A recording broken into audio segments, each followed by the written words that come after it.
The only sound more traumatic than a baby crying is a baby that doesn't cry at all.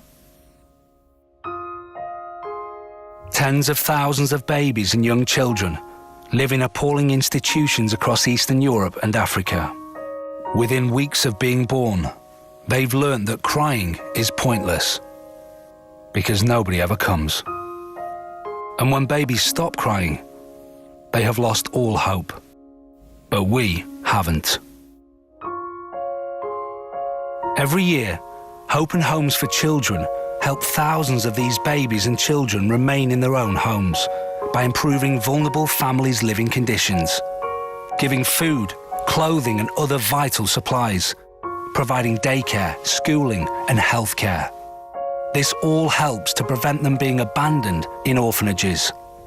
And wherever possible, we work with governments to close these terrible places and enable children to grow up in a caring family in their own country. This is the best sound that you will ever hear. So please, go to our website to see how you can help us give hope and a family to more children.